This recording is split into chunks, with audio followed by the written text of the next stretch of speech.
This podcast is produced by OnPod, a video content studio near you. Hey everybody, welcome back to the podcast. Today we're here with Brandon Brown, aka DJ Immortal.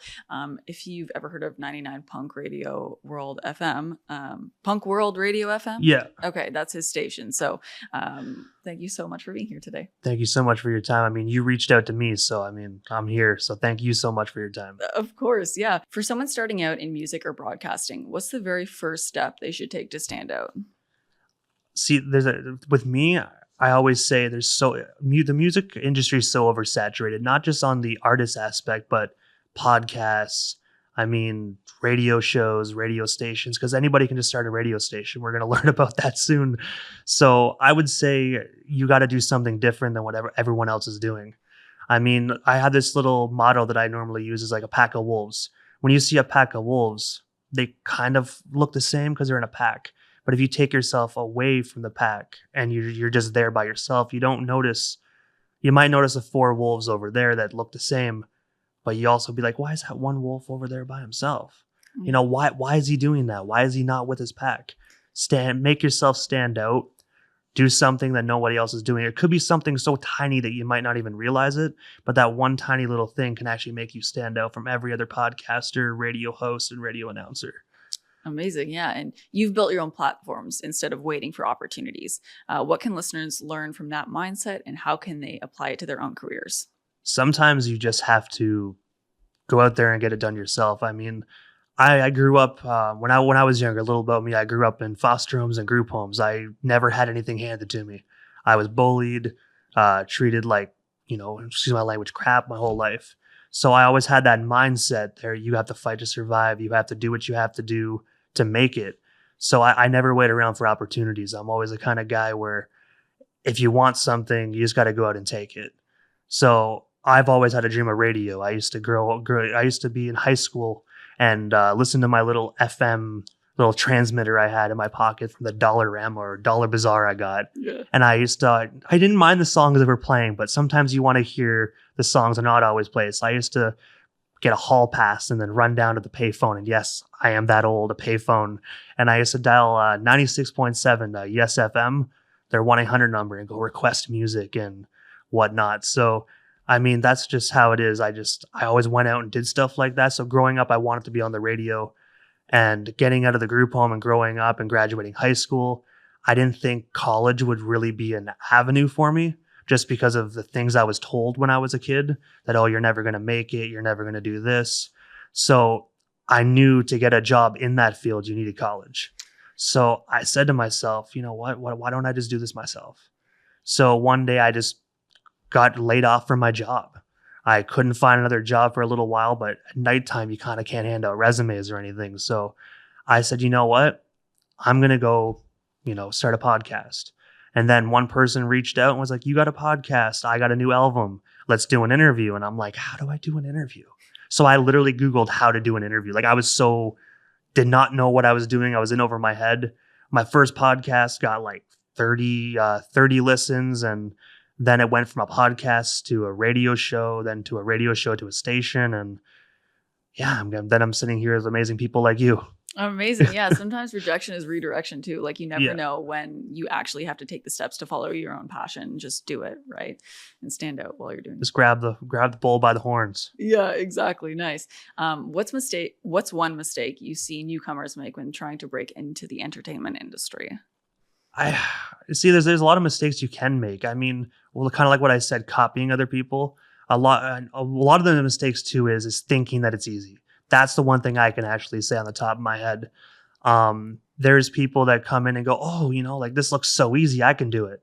And then you see how much editing, how much, promotion, what you have to do to make sure the guest is on point and arriving on time and reminders. And people think it's easy. I think that's the first mistake people make is that when you get into this business, you automatically say to yourself, wow, this is going to be so easy. And then when you do your first broadcast and you're just like, whoa, like, okay, this was not that easy. I would say that's definitely the first mistake is thinking that what we do is we just flick a switch and that's it. They don't really realize what really goes into just one simple broadcast. For sure. And there's competition too, right? Like you're doing this and it might be a little bit easier if you didn't have all these people that you were up against all the time, but you have to make your way, do it well, and, keep growing the whole time. Just to elaborate on what you said, when I first started out doing the hip hop, my station blew up so quickly. Like I had people like Coolio, Naughty by Nature, Baby Bash, Bubba Sparks. Like we could be here all day just me listing people.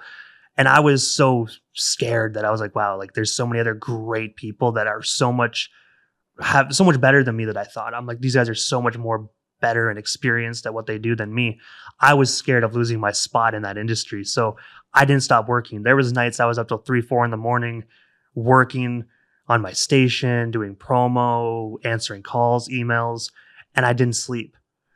So like my significant other, she was like, you need to sleep. Like you need to sleep, like, or you're going to put yourself in the hospital. Like, and I'm like, no, I need to work. Like there was times I would just be like full on passed out on the desk because I worked so much. So that's another mistake I definitely think newcomers make. If you have that passion and it's hard work, but you continue going after it's hard work, is rest. That's another mistake because you will burn yourself out. Like this radio thing, if you love it that much, it's addictive. You will burn yourself out to the point you pass out wherever you sit. Yeah, for sure. And I feel like when you're talking to people too, if you're burnt out, you're not able to ask your questions. You're not able to actually elaborate on things. Like I know from experience too. Well, very limited experience, mind you. But if I'm not with it, then the podcast just kind of, anyway. You learn that very quickly, like very early on. Yeah, get your sleep, drink your coffee. Okay, so you've interviewed thousands of artists and public figures. What's your advice for landing high profile guests or collaborators when you're still kind of small? And my best advice is, and I would say, I know I just talked about the very beginning. I don't mean to go back to other questions, but it kind of all connects, is like being different, kind of like separating yourself from the pack. I've seen so many people reach out and just go, hey, my name is Jeff. I want to interview you. And it's kind of like, you kind of read the message and go, okay, well, thanks, Jeff. I appreciate it. But why do you want to interview me? What's your podcast? What the date and time? Who have you interviewed? Like, what are you about? Where are you from? Is this virtual, not virtual? So I think like with that aspect is you just have to like really separate yourself. So what I did, and this is actually me letting out one of my secrets of how I got so many people. So definitely listen up back home. I was that person. I was Jeff at one point. I was like, hey, I'd love to do an interview, but I didn't know what to say. So I had one person that said to me, sure, but what's this? What's this? So I would take a script, all the questions these people asked me at the beginning, like, okay, where's the interview? Like, is it virtual? Is it on the phone? I put that in the script. So now I actually have not a long message, but it's more of like, my name is blah, blah, blah. I'm looking to book you for 99.9. Here's the date. Here's the time. It is a virtual interview on our radio station. And then I put a few people that we have interviewed, and I named some of the big names. Then I provide links to my radio station and then my contact number and then what the interview is going to be about. That way you kind of have a lot of these celebrities are so busy. They don't have time to ask questions. They have time for a yes, no, or a, other things that people could tell you to get you to go away. I've had that once or twice, but you just got to deal with the rejection and move on. But I would say compile that script of all the achievements you did. If you won a couple awards, add that in there, and then just make them want to say yes. Because a lot of these people are so busy, they can say yes or they can say no, or they ignore you. But I will say, after I started making the script, I definitely got a lot of yeses. And some of them, and last thing when it comes to booking people, even if you say, I only interviewed one big person, say if you want to interview, I don't know, Coolio, right? God bless his soul. I interviewed him as well. But I said to myself, I'm never going to interview Coolio. Like Gangsta's Paradise? No, never going to interview this guy. I reached out to him. Boom. He called the number. He read the message, called my number, and I was talking to him for 20 minutes. After that 20-minute call, he was booked and locked in for an interview. So never say to yourself you can not do it, because you never know what opportunity can arise. You miss 100% of the chances you do not take. Yeah, take the chances and build, your it's almost like a resume for a job. You have to make sure that you have the right qualifications, and I'm sure research on the person is important too, so that they can know whether you care as much as you do. Nice. So how important is networking compared to talent, and how do you actually build relationships that last? I would say networking is definitely key. I mean, talent is great. I mean, you can have all the talent in the world, but if you don't know how to network, you're not really going to be able to show your talent properly. I mean, for instance, you can network. You could have like 1,000 numbers in your phone. You could have all these famous people, but like if you don't know how to communicate with these people, you don't know how to compile the questions or do the research, it's not really going to mean anything, because it takes in this industry, it takes really one bad interview and one really bad question to kind of hurt your credibility. Like, I mean, I've always focused on my interviews being positive. So like, especially with the hip hop aspect of my career, a lot of people have done a lot of bad things. They made mistakes in their life. But if you bring up those mistakes, people are going to be like, I don't want to do an interview with this guy. Like, he asked my friend this, why do I want to do it? Right. So I take if they had hardships or anything bad happen in their life, anything that's controversial, I left that at the door. I focus solely on your career and what you're doing in your career, like your past accomplishments or your current accomplishments. So like albums, songs. So that's how I kind of did my stuff. And I still do it even with the punk stuff. Same interview format. I don't believe in controversy. I mean, I know controversy, it sells, as they say, but I don't want to be that guy. That's what made me separate myself. I would much rather give them a great interview and kind of have them go on memory lane throughout their career and be like, wow, I did that. I'd rather inspire them to keep creating music rather than upset them and be like, I don't want to do interviews anymore. Like, I don't want to do another one like that. So like I said, it's all about, you can have talent, but you got to also learn how to network as well and do your research. So it's a mixture of both, but I can definitely say networking overcomes the talent any day. For sure. And it really teaches you how to speak to people and communicate too. I'm sure body language is a huge thing. If you're asking a question and you don't know how they're going to respond to the next question, you can kind of get a grip on, wherever, feel out the vibe, as you will. Nice. So you always got to read the room. Yeah. Reading the room is a huge thing for sure. How do you prepare for interviews so you earn respect and build credibility with big names? I'm sure we've covered a little bit of that just now, but is there anything else that you would? Honestly, I'm preparing. Obviously, as I spoke about, to prepare, you reach out the way I normally do. But preparing is also promotion. So many people I noticed they not so many. There's a lot of people I do see, but there's some people, the first mistake they kind of make is they don't really promote the interview. They make the flyer and then they just go, okay, well, I'll talk to you on, September 17th, and then people are kind of like, why aren't you posting the flyer like you made it? So I post it the moment I do it. I post it the night of. It's just all about preparing. Promotion is definitely key because that's how you get your listeners.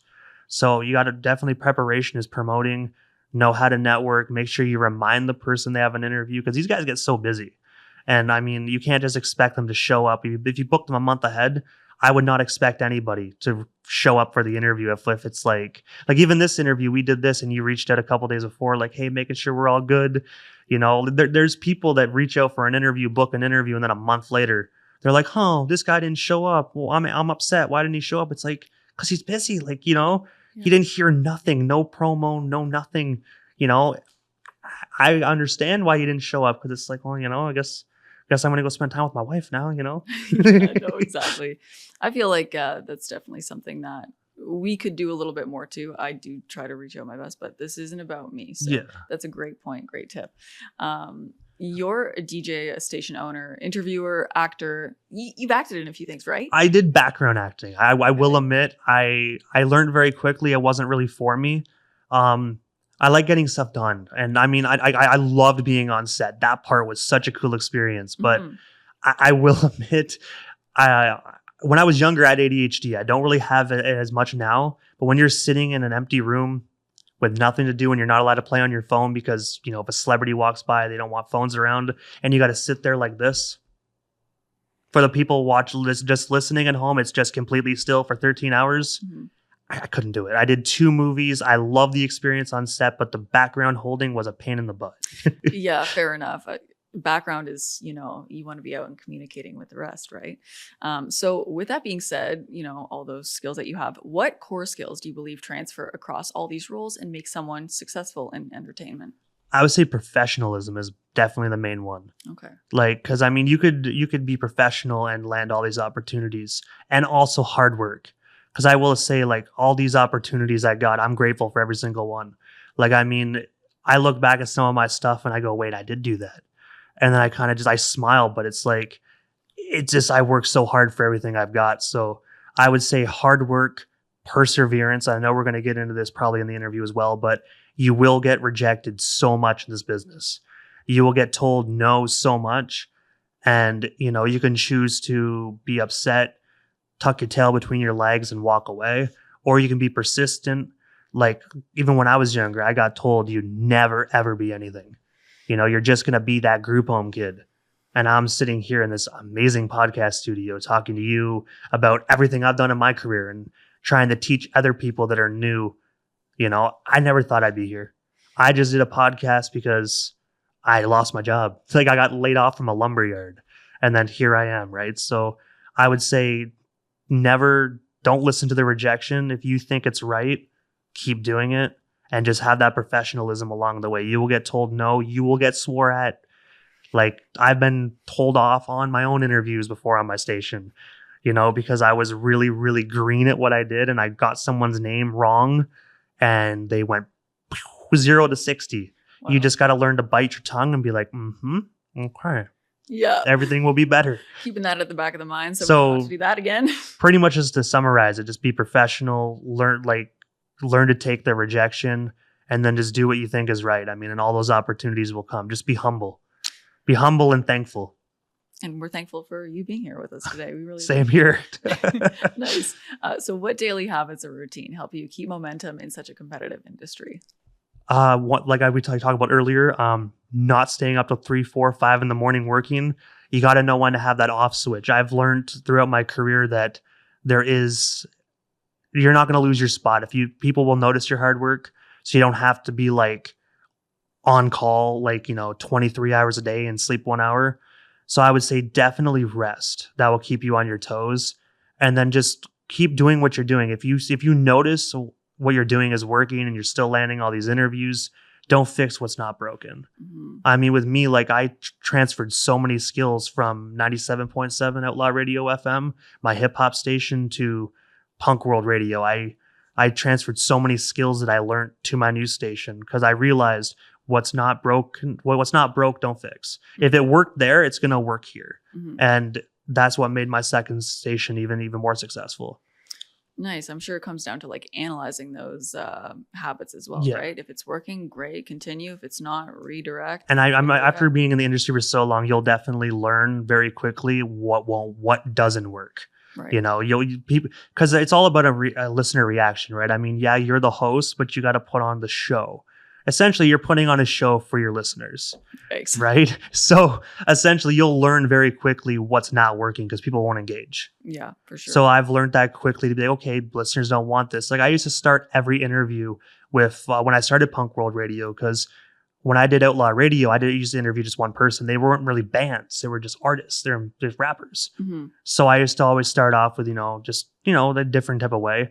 But when I started off Punk World Radio, I used to be okay, you guys this is your band name, introduce yourselves. I actually had someone in the comments on YouTube, actually, before we even went live, literally mimic my actual interview at the beginning. Be like, okay, we're here with blah, blah, blah. DJ Immortal, tell us your names. And at first I got upset. I was like, really? You're going to do me like that before I go live? But then I got that, me being upset kind of was a snap of the finger. I was like, wait a minute. That's annoying to him. Mm-hmm. So I listened to my listener. I was like, okay, let's prove you, in a nice way, let's prove you wrong and let's switch it up. So I literally threw that right out the book and never used it since. And my interviews are now catching on. I was very green because I didn't know. I never interviewed 5 guys on one screen before. How do I do this, right? So again, just took the ball and rolled with it. But then when I had the person mimic my beginning, but that's literally how I had on my paper. I had that. I was like, okay. I was like, you know what? Ooh. But then I was like, okay, I took a deep breath. I'm like, I get that though. I understand. If he watches every interview, it's probably annoying for him to hear the same at the beginning. The whole interview was different. It's just that first question was always kind of the same. So I was like, okay, let's just, his name's not Bob, but for the sake of it, I'll call him Bob. All right, Bob, Yeah. We'll take that away. And I listened, and you know what? It actually made my interviews a heck of a lot better. Yeah. So thanks, Bob. Yeah, and in a way, like he was one of your loyal listeners if he was able to pick that up. And, you know, it really teaches you how to take feedback for sure, because sometimes we do things we don't even realize we're doing them. Yeah. I know I'm guilty of that. But anyway, that's great. How can someone balance passion with professionalism so they can stay creative but also be reliable in business? I always say you got to learn to flick a switch, because like a lot of the stuff I'm into, like I grew up loving punk rock. I grew up loving Blink-182, Sum 41, you know, Simple Plan, like all these pop punk bands. But you got to know, when you book them for an interview, they're not there to talk to the fan. They're there to talk to the interviewer. So there's many people that I've interviewed, like told you a little bit about Steve-O of Sum 41. I've interviewed Cone of Sum 41. I'm huge fans. So I always say, like, you know, when you're waiting for them to come onto the interview, you can have your fan moment. Get that out, you know, 20 minutes for the interview, turn on the album, crank it up, and just be like, yeah, I'm interviewing Steve-O, you know? And then the moment that light turns green or red or whatever button you use, that fan needs to go out the window. It's almost like when people say, you know, you get a new job and they say, look, your issues, I don't care about your issues. They stay at the door. You come here to do your job. That's essentially what it is. You got to learn to do that yourself. Mm-hmm. So there's many interviews I've done where I'm screaming on the inside. Like I have a fangirl going, but on the outside, I'm just like, so tell us a little bit more about the album you know, the demo you made in 1996. Meanwhile, on the inside, I'm like, I remember getting that album, but you can't say it, right? So it's just, you got to learn to separate the fan, like the passion, the fan, from the interview and just from, you know, the business interaction. That's the biggest thing, is you got to learn to separate that. Nice, yeah. Because some people don't, you can always let your fan out a little bit, because I always say at the end, when I've interviewed these people that I grew up loving, at the very end of the interview, I literally say, I'm like, you know, I'm sure I can speak on behalf of the fans. Like, thank you so much for the years of music you did, because I can tell you it definitely helped me through a lot of difficult times in my life. And I'm sure it helped millions of other people worldwide. So on behalf of me and the rest of those fans, thank you so much for making that music. That's like, and when I say that on my interview, that's me. That's literally Brandon talking. So I don't say it for every single interview. Like if you hear me say that at the end of my interview, you know that's some real stuff where I'm just like, here's my fan, but it's also a professional side of me being the fan to really thank you. I mean, I interviewed the Click 5 the other night. I know they're like a power pop band, but like when I was younger, that was my first concert.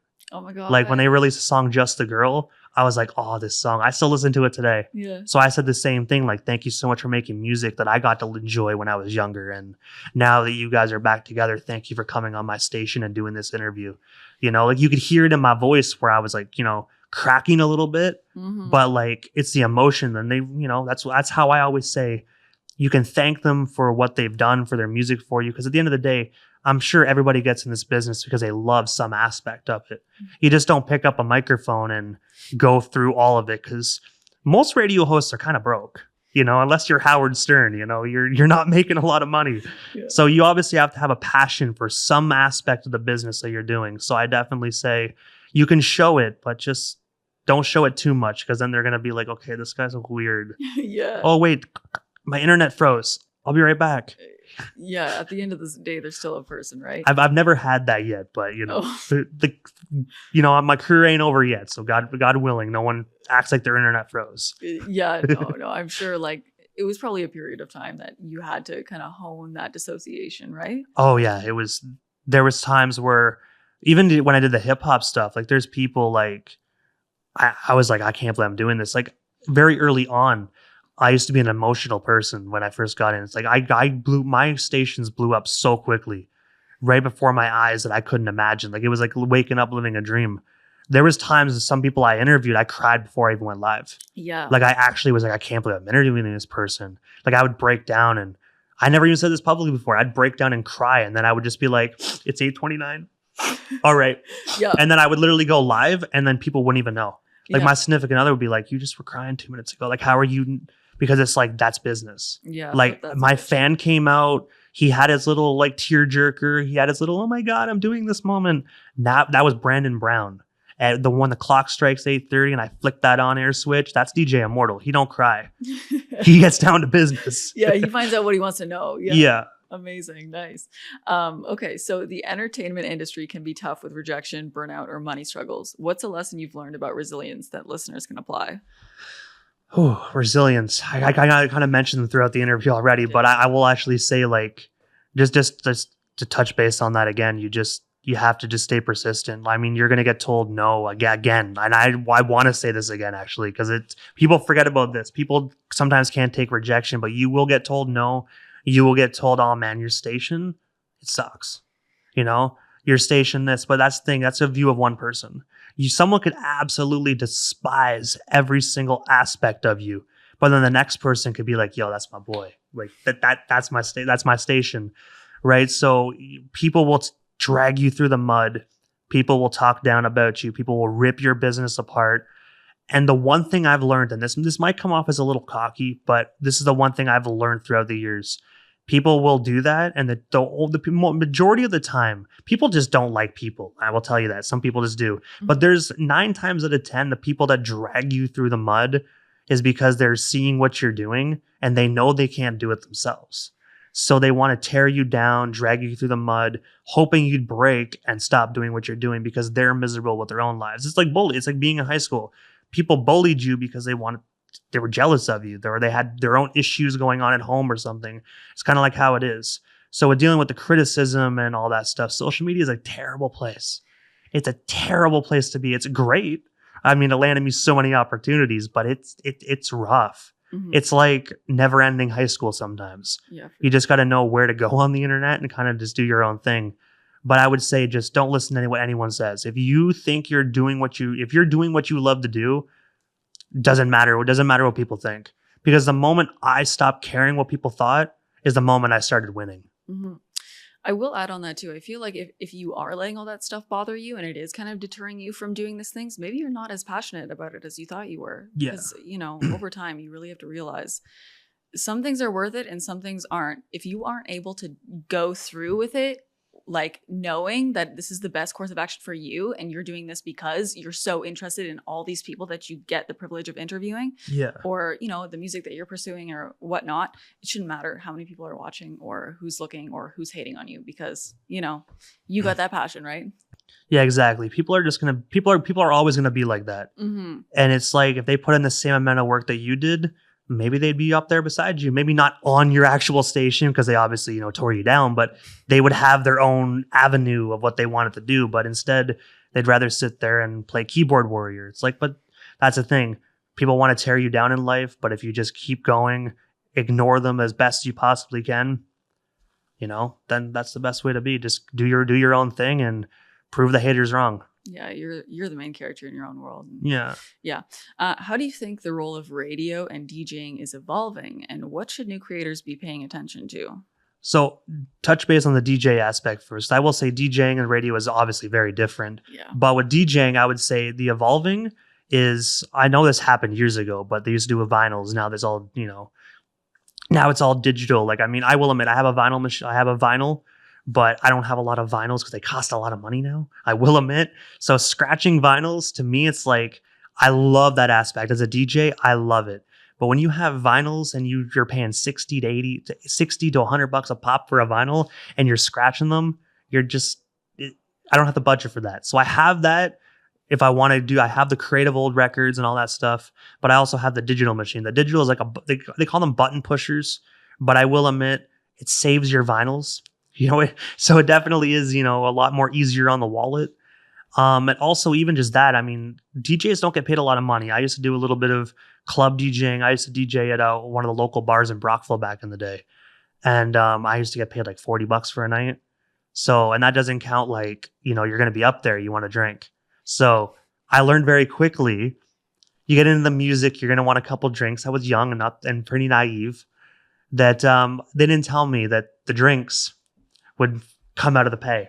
So you got to think a bar, $40, 2 drinks, your money's gone. So I actually owed a tab. I'm like, I just DJ'd for 8 hours. How do I owe you a tab? Yeah, you got right? $18. Yeah. So I'm just like, scavengers, pulling out my wallet. I'm like, you guys are scavengers. But so I would say that is definitely changing. Like that part isn't changing. Sorry. Like your DJs are not making any money. That I don't think that's going to change for a long time. unless you're DJ Pauly D of, like Jersey Shore or something. Yeah, I mean, I love Pauly D, but or Paris Hilton. Yeah, she's even a DJ now, which is crazy. I never thought I'd say that Paris Hilton's a DJ, but hey, get your money, girl. That's all I gotta say. Get that money. She's got an empire to build. Yeah. But I would say it's more people are more turning now to social media to DJ. I mean, there's this thing called Mixer. Mm-hmm. It's like a great app, actually. You can go on there and DJ. You can have cameras all over. It's kind of like Twitch for DJs. People earn revenue on that. So I would say that's what's kind of changing. People are going from clubs to now kind of DJing out of their house or living room or bedroom or basement online, and they're actually getting viewership, which I would say that's awesome. But that's something I don't really want to get into because I'd rather just keep doing my radio. That's my current passion. But as for radio, that's a whole other story. I will say this. A lot of people would immediately think, with Boom Radio, shout out to my good friend Dylan Black. He unfortunately recently lost his job at Boom. They liquidated all the announcers at Boom 99. And I will admit I couldn't believe it. Someone like Dylan Black, such an amazing talent on the radio. I still can't believe that he's no longer there. That's the afternoon drive. That's when you're coming home from work. He's in your stereo. And I'm not just plugging him like this because I'm friends with him. I'm actually plugging him because he's great. And you need those radio announcers on the air. So people see news reports like that and they think, oh, radio's dying. Like Element 95, an Aboriginal station, just shut down August 31st, so less than a week ago. People think radio's dying. I don't think radio's dying. I think it's evolving. There's actually this new, it's called My Broadcasting Corporation. There's this new guy named John Pohl. Not really new, but I shouldn't say new guy. He's been around for years, but he's buying up every station. So when Bell puts a station up for sale, he buys it. And he's turning all radio local. So when I see people like him striving to do what he does, I immediately go, no. Radio's not dying. It's just currently in that state of evolving. Mm-hmm. It's like, how'd I put it? Radio, caterpillar, People think, caterpillar is going to a cocoon. He's dead. No, he's evolving. Mm-hmm. That butterfly's coming and radio is going to surge again. That's my thing. So radio is definitely in that period of just surge. It's about to surge. I will say that. I know there's Sirius XM and also internet radio, another great avenue, because that's how I got on the air. That's how I'm talking to you today. Is internet radio is another big thing. I think anybody can build an internet radio station. You can go home and be like, man, I kind of like punk world radio. I want to do, I don't know, punk rock, rebel punk rock radio or something. I don't know, off the top of my head. You can honestly set that up with $50 out of your pocket today. Yeah. You can just sign up for a site and get a playlist and just set it up and just pay for the licensing fees and everything. And you got a legal radio station right on your laptop. Crazy. Well, yeah, you never know. So it's evolving. It's making it very easy for people to start up radio. Mm-hmm. It's just, you can start up a station, but you got to know what to do with it. Yeah, you got to have the talent there to back it up and the passion too and the hard work ethic. Yeah. Takes a whole concoction is required. Nice. So if you could give your younger self one piece of advice about building a career in entertainment, what would it be? See, the one thing was I wish I could go back to when I was younger. Like I said at the very beginning on in the interview, grew up in a really bad environment. So I didn't really have those father figures around, a revolving door of people, and everyone said you ain't going to be nothing. I wish I could go back and just look at and sit down with my younger self, even though I know what my younger self would say. I'm not listening to you, old man. I see that hairline. I'd be like, oh, dude, you're lucky I want to live. But all jokes aside, I would actually look at my younger self and I'd be like, do you need to stop listening to what they're saying? And show them a couple pictures. This is what you're going to do, and this is who you're going to become. I wish very early on, I would have been able to take less criticism to heart. And then I think I probably would have started this a heck of a lot sooner. Because right now I'm 31 years old. I'm in college. And there's nothing wrong with that. But, when you're sitting there and in class, because I'm in radio broadcasting, so I learned all this stuff, then decided to go to college for the degree. So I learned mostly everything. There's some things that I learned that I taught myself that I had to at least tweak to get to industry standard. But I was very surprised the majority of the stuff I taught myself, I was correct. Nice. There was quite a few things I was wrong about. I used to go on the air and talk to the listeners. You don't talk to everyone. I used to be like, good morning, everyone. How are you doing? This is, you don't do that. I learned that once I hit college. I was like, oh, you don't do that? So now if you listen to my broadcast after I started college, I'm like, I broadcast on the college station, CKDJ. So when I first joined CKDJ, I was like, CKDJ, how are you doing, everyone? But now I go, CKDJ 106.9. Why don't you come out tonight? So you have to talk to the one person. So I just totally getting off topic. My apologies. But I would say just don't listen to those people because, I really wish I would have started college at not 31 so much sooner because I'm the old guy in the room. Because my professor, the funny thing is yesterday, I got to say this because it's funny. This is how I call myself the old guy. I was in class and we're talking to one of my new professor because I started the new term. Her name's Professor Thompson. She said, anyone know what this station morphed into? It was an AM station. And I will admit, I'm not that old, so I don't remember exactly what the name of the station was, but it was an AM station. But it clicked because I knew the story. I'm like, oh, that's 106.9 The Bear. And then she's like, I've been teaching this class for 5 years straight. And not one person knew that. She's like, okay, cool. But then as she walked away, she's like, but everyone else here, if you don't know 106.9 The Bear, or its history, just ask your father or grandparents. And I'm literally like, like, oh no. Like, I'm just like, really? I'm like, am I that old? But I will admit, I listen to The Bear all the time. So it was just, so that's what I mean. That it's little things like that where I kind of sit back and shake my head, be like, I am the old guy in the room. But I will say this old guy can outwork a lot of them. So because I have the passion for it. Passion will definitely make you feel young. But I wish I could just go back and just tell myself, don't listen to anything. You're going to go to college. Don't wait till you're 29. Like, go to college and do what you need to do and get that done. Because I think if I would have had the background I have now with the college degree, no doubt in my mind, I'd probably be on the air right now. Mm-hmm. Yeah, it's funny how, those people, when they break you down, it's really motivational to an extent. I'm thinking now because I'm also in school, like I'm a little bit older. I've been to school 3 times and, don't listen to anybody else. Listen to your own intuition, I think is what I was thinking about. But yeah, I guess last question for everybody or you, that one listener.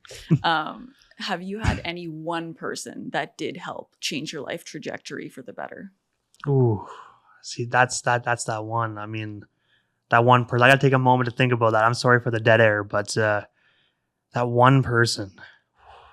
Any teachers or mostly you, I guess, eh? You were the one behind yourself the whole time. I would say so, but I had people obviously believing in me too, right? It's so hard. Just trying to really think. I'm trying to go through people in my head right now. This is the one thing I knew there was a question in this list that you sent me was going to stump me. And I did not think it was going to be this one. I got so far, but there's so many people. Can I name more than one? Sure. Okay. So the first one is my friend Trey Boogie. He's currently fighting cancer right now, and he lives in San Diego. I met him just through the broadcasting industry. I was dead broke, working a janitorial job, and then so during the day, hand in toilets, and then the nighttime on the air on my station. I was just scraping by, paying for all like the fees and licenses, and we got connected. He hit me up one day on Instagram, and he was like, "Man, we don't know each other, but I like genuinely love what you're doing. Can I have some tips on just I want to be a podcaster. I don't know how to do this." And I was like, "Here's my number, call me." So we talked for like 2 hours and just talked about life and everything. And he's like, you're the first person to actually give me advice. He's like, I reached out to a few people that I listen to. And he's like, you'd be surprised. I actually got profanity thrown at me and said, boom, boom, and he told me what they said. And I'm not even going to say it. I was like, wow, like, how can you be in this industry? This industry is helping people grow. That's the whole point of being in radio. Like, I know radio is I learned very quickly the music industry is very cutthroat. But I don't like being like that. If you're a really good person and you genuinely mean well, I have no problems taking you under my wing. Worst case scenario, if I don't see the views you're doing, maybe I might just not message back at all. But I wouldn't swear at you on a public forum, you know? Yeah. So I gave him my advice, and I will say now he is currently right now he's in San Diego fighting cancer. And he is actually one of the, and I'm going to say this, one of the biggest podcaster in San Diego. He actually just got his own spot, kind of like this. He called it the headquarters. Okay. Trey, so it's like, let's chop it up with Trey Boogie. He very first gave me a sponsorship. He sponsored my station out of his own pocket. You know, I think he gave me I think it was like $1,000 a month. Oh my goodness. Just sponsored me out of nowhere. Like I didn't even ask for the sponsorship. He's like, how do I go about sponsoring you? I'm like, I don't know, like $50 a month. And he laughed. He's like, $50? He goes, what is that going to do? You know? I'm like, well, I don't ask for money. Like I've done it all myself. Mm-hmm. He's like, how about $1,000 a month? And I'm like, USD? And he goes, well, yeah. So it was like essentially the USD turned into Canadian. It was like 1,300 or something like that, or more. And I ended up I bought my very first big soundboard because of him. I ended up even hiring a contractor because I didn't know how to do it. I wanted the soundboard embedded in my desk. So I used that money to hire a contractor to come in and put it in my desk. So I really don't think I would be here because he really helped make my sound quality better. He really showed me that this is what I'm doing. People want to invest in me. So that's the first biggest one. And I would honestly just say my friends back home. I mean, I had very few friends growing up, but there was very few people that really supported me. Like my friend Bruce, he recently passed away. He was one of the guys that I knew since I was a kid. And he would always be that one person in my life to always be like, you know what, man, don't worry about them. They're arseholes, you know. So I would say Bruce, Trey, didn't really have much family, but I would say literally myself as well. I did as much as I can, but I would say shout out to Trey Boogie. He's probably going to watch this. So shout out to you, and then rest in peace to my friend Bruce. For sure, yeah. Sometimes all it takes is one person to kind of get the ball rolling and reward all the hard work that you've been doing for years. I mean, I still got that soundboard today. I mean, I have another one that I use now, but I still have saw that analog. Like, cause I went really old school with Punk World Radio. Like, I had the analog and the transmitter and all this stuff, and I still have it. I still have the desk. I cannot get rid of the desk. I don't I can't. Like I've had people be like, yo, dude, like I'll buy that off you for like $1,000. I'll give you back one payment that you got from him. I'm like, nah, man, I can't. Like, dude, it's in the corner of your studio. Like, I'm like, I can't, dude. It's my personal antique exclusive. Like it is, you know? Yeah. And it's so ghetto. I mean, it's like a table like this. I mean, I think this table is actually nicer than what I cut through. It's like this thin and like it's just maybe like this big and there's a little square in it. But it fit perfectly. I mean, the cord is all wrapped up underneath, and it's just so old, but I can't get rid of it because it's a part of me and a part of my history in this industry. And if it wasn't for Trey, I wouldn't have had that. I would have still had like, you know, I don't want to like a minute it, but like a little Temu. I had a Temu soundboard when I first started, but that's the whole proof that you have to start somewhere. Mm-hmm. I mean, now if I was still using the Temu soundboard, I wouldn't be mentioning it. Not whatsoever. But when I very first started back in early 2018, I was using that. Mm-hmm. But then I upgraded to like about a $950, you know, soundboard that he actually helped me get. So, I mean, I wouldn't be where I am without Trey Boogie. He thanks me all the time, but I got to sit here and really thank him because I wouldn't be here today. Well, yeah, I mean, we really appreciate you coming by and giving us so much valuable information. So thanks so much for coming on our podcast. Thank you so much for actually reaching out. It's been an honor.